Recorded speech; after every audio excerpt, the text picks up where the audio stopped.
Lizzy, we go to Moonee Valley this weekend, and Honey Steele's Gold, who goes to the 3-year-old handicap over 1500 metre.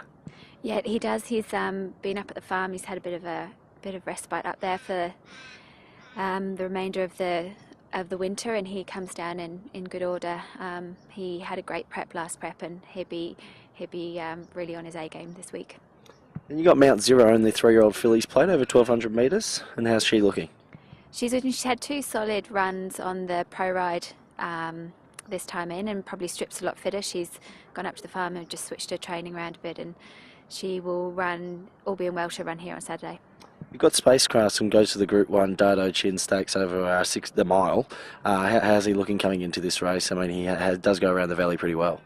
The valley's his track, and he's obviously got to get things his own way, and he'll be very hard pressed to beat the likes of Atlantic Jewel, but he's going well, and Dave sort of thought if you put him in this, he seems to always get taken on in these handicaps, so maybe if you put him in the Dada, they might not take it out, forget about him, he might run a second or third, so we'll just see.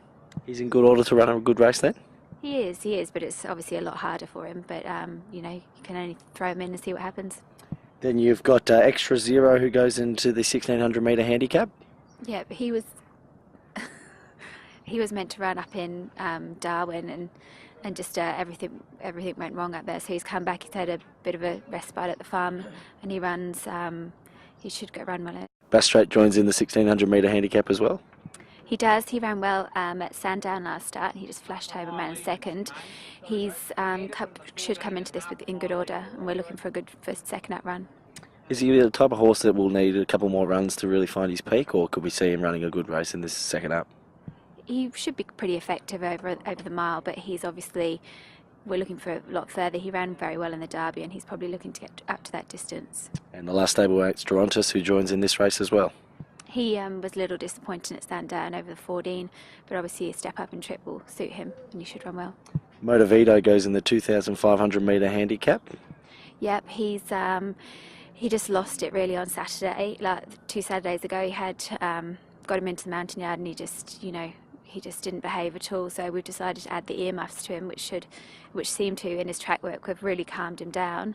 And we'll take them off at the start, and hopefully that will be the trick to him. Did he pull up quite well from that race, even though nothing really went his way? He did, but he's just a very highly strung horse that needs a bit more attention when you bit of a plan when you go into the mountain yard. In England, they're not used to standing around at the races for 2 hours. They usually go in boxes, and so it's a completely different ball game for him, and he just doesn't handle that situation at all. So with hopefully get permission to come in late and go to the start a bit earlier with the earmuffs on should keep him nice and calm, and hopefully he can put his best foot forward.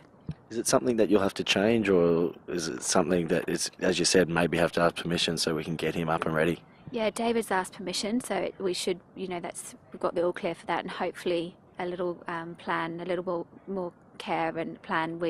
He should be calm, and we'll get him around there in a state that he can put his best foot forward.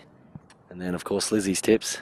Oh gosh, well I didn't lose last week with Jetaway because he didn't run, so let's go for Motivado to put his best foot forward this week.